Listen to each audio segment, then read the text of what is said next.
It all began with just 4 words: "Don't use my name." Clear, cutting, and straight from the mouth of Sir David Attenborough, a man who's witnessed more of the planet's beauty than most of us can even dream of. Those words did more to harm Meghan Markle's new lifestyle brand than any tabloid headline ever could, because when someone like Attenborough, virtually the global gold standard for integrity and environmental trust, speaks out, people don't just hear him. They believe him.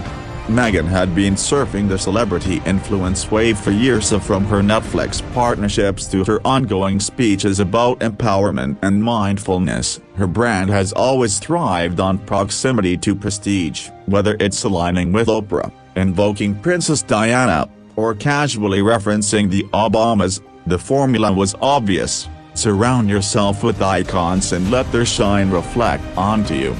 But this time, it blew up in her face, as ever was intended to be her grand comeback, an elegantly packaged lifestyle brand bathed in neutral tones and eco-friendly lingo. There were Instagram-ready jam jars, orchard-themed photo shoots, and high-priced garden detailed copyright core, all meant to project sustainability, luxury, and enlightenment. And for added gravitas, a discreet nod to Sir David Attenborough, implying he had inspired her eco-mission. The message was subtle but powerful: if Attenborough's involved, it must be authentic. Right? Wrong. Not only did Attenborough not support the brand, he hadn't even been informed. He only found out when someone pointed out that his name had been quietly tucked into as Everest marketing. That's when he snapped. And for someone who avoids controversy at all costs, Attenborough's reaction was seismic. "Don't use my name." That was it. 4 words, and instantly, the illusion cracked. The backlash was swift. Social media exploded with disbelief, laughter, and memes. People started sharing clips of Attenborough's documentaries with captions like, "He saved the planet, not your jam," on platforms like X and TikTok.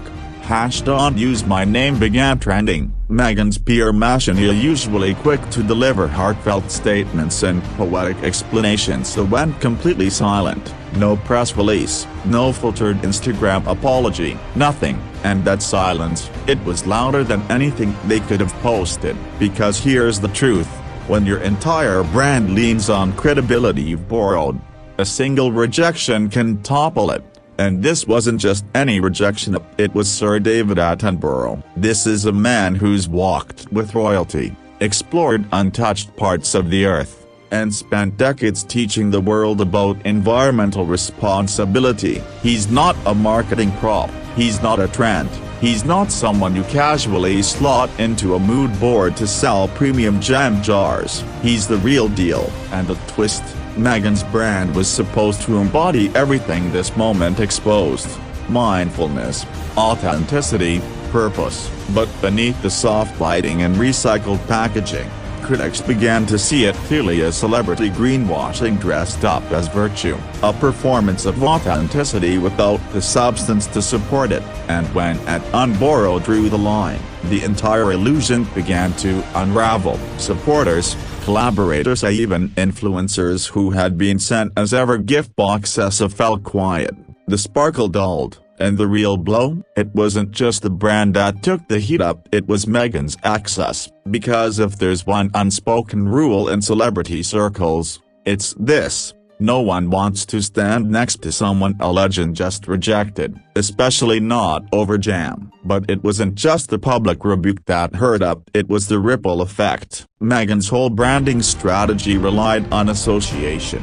Drop the right names, wear the right causes, and let the audience make the connections. But now, with Attenborough, a globally trusted figure, drawing a line, people began digging deeper. And what they found: a broken bar wasn't pretty. Look at the product launch. It was introduced like the next group of visually lush, overflowing with soft focus gardens, staged orchards, and Pinterest-perfect lifestyle imagery labeled wholesome rich girl vibes.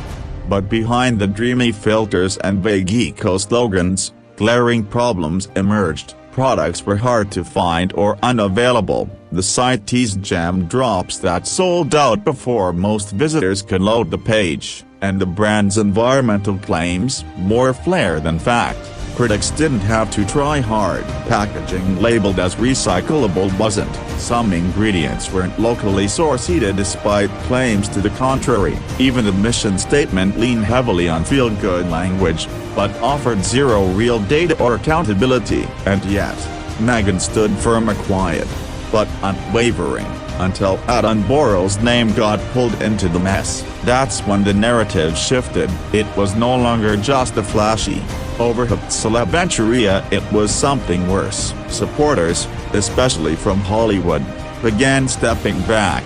Influencers who had unboxed as ever packages on TikTok went radio silent. Behind the scenes, PR insiders whispered about chaos. There were frantic calls, emails, even offers to clear the air privately with Attenborough's camp. But the damage was already done, and it wasn't only external. Internally, things were crumbling. High-profile hires brought on to elevate the brand started bailing. Talented professionals from places like Apple and Netflix exited.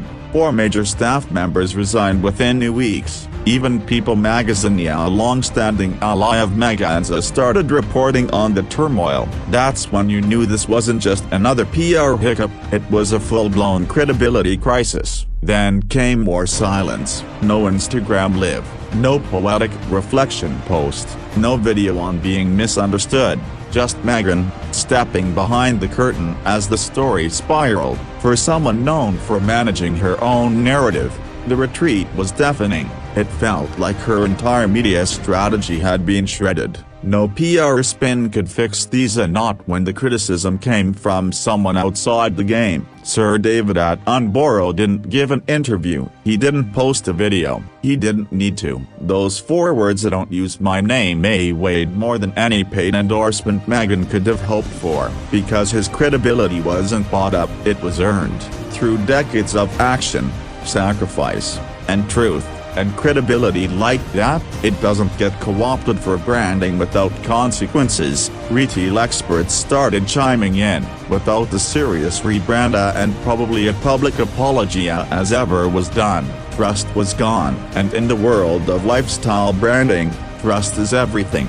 But insiders say Meghan wasn't looking to take accountability. She saw it as a hit job, another character attack, another reason to feel targeted. Even her most loyal supporters were running out of patience. When elite voices from Britain's cultural circles start backing away, you're suddenly alone on that stage. Meghan had built a kingdom of clout around as ever. One simple rejection showed just how hollow those walls really were. And now, everyone was watching for the collapse. The biggest loss wasn't the headlines or unsold jam, it was public perception. Meghan's carefully crafted image as a principled, forward-thinking entrepreneur had been shattered, and not by misquotes or twisted press, but by someone whose honor has never been questioned. When Sir David Attenborough speaks, people don't doubt, they trust. So when he said, clearly and publicly, "I don't use my name," it didn't sound like drama, it sounded like a verdict. This wasn't about jam, or branding, or cottagecore photo ops. It was about credibility, something Meghan had borrowed from others for years, hoping it would eventually stick. And for a while, it did. For a while, name-dropping and value signaling worked. But when someone finally stood up and said, "No, not me," the whole curtain came down. The worst part, Attenborough wasn't a background figure. He was deeply respected, deeply connected, a royal family ally, an advisor to King Charles, a national treasure with the spotless record. He's untouchable. So when he distanced himself from Meghan and her venture, it wasn't just personal, it was cultural, symbolic. The quiet but powerful message was, the adults have left the room. The public, already wary of influencer activism, started seeing the cracks. Meghan's version of sustainability now looked more like a costume than a cause. Her eco-efforts felt hollow, her branding polished, but not persuasive. And now, Even her chosen allies were fading away. There's nothing more isolating than a failed social climb, especially when you're stuck in the middle of the ladder. Insiders described the team's atmosphere as quiet panic. Meetings were called, ideas floated, some suggested a soul-burning interview, others leaned toward a total rebrand or shelving the project entirely, but nothing clicked. Because the problem wasn't the jam-up, it was the narrative. And when your brand thrives on admiration, how you're perceived is everything. Still, Meghan stayed quiet.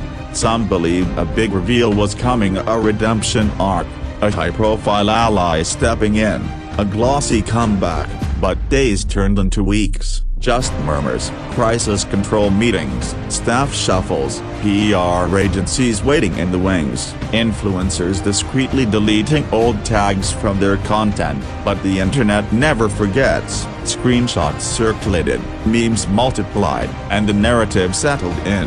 Meghan Markle had tried to leverage Sir David Attenborough's name to sell jam, and he shut her down with 4 words. That punchline became the punch. Even after the news cycle moved on, the damage didn't fade. As ever became a textbook example of what not to do when launching a brand, a warning about the risks of clout chasing and the mistake of confusing name-dropping for consent. Meghan had envisioned herself as a visionary. Instead, she became a case study in caution.